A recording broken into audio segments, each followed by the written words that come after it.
This man, Dr. Joseph Pompey, who's got a thing about annoying people with sound. Hey, you. Ma'am, please wake up. No sleeping in the library. Most people of his age don't know much about sound. The most antisocial they can get is turning their car's hi-fi up in a quiet neighborhood. But Dr. Pompey has studied sound for so long he's got letters after his name, and he came up with something a bit better. That's not a speaker system. Now this is a speaker system. The whole idea of his sound spotlight system is to make sure that only one person can hear him, even though they're 20 meters away. Hey, you there. You on the laptop. Are you downloading illegal files to the library network? I hope not. Hey, you there, studying. Miss, can you hear me? I think it's time for a break. Hey, you, looking at CDs. We're watching. Taking the mickey out of innocent readers might seem a bit childish, but there's a reason why Dr. Pompey comes here to test his kit. A library is about the most sensitive area you can think of for background noise and generating sound that people don't want to hear. But with the audio spotlight, we can deliver sound specifically directly to people within the library without bothering the other people that are reading quietly. One of the things is we can bring in a couple of Latin dancers, send them some hot salsa music. They can dance all they like in the middle of the library to all the music that they want without bothering the other people nearby who want to sit, read, or work quietly.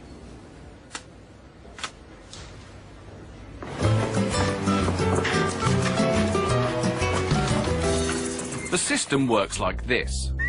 First, your voice is transformed into high-frequency ultrasound, sound so high no one can hear it. Ultrasound is highly directional, so, like a torch, it can be pointed at someone standing a long way away.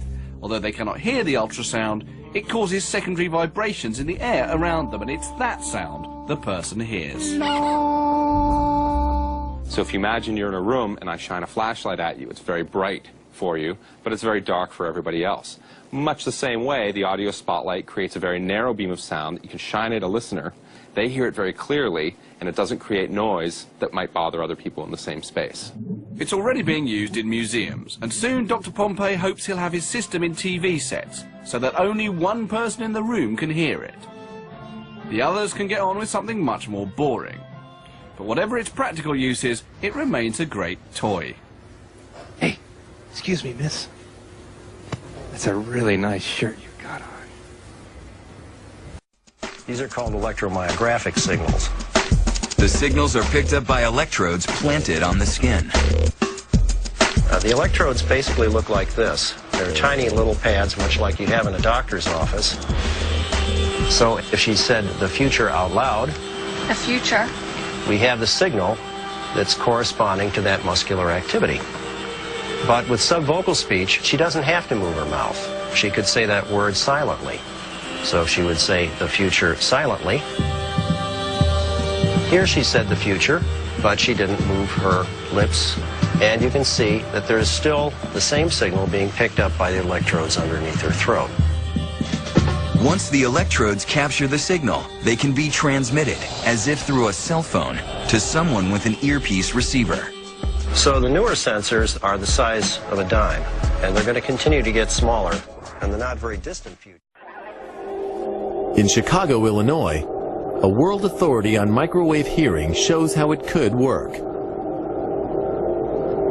I'm hearing a microwave pulse like a click. Now it sounds like a chirp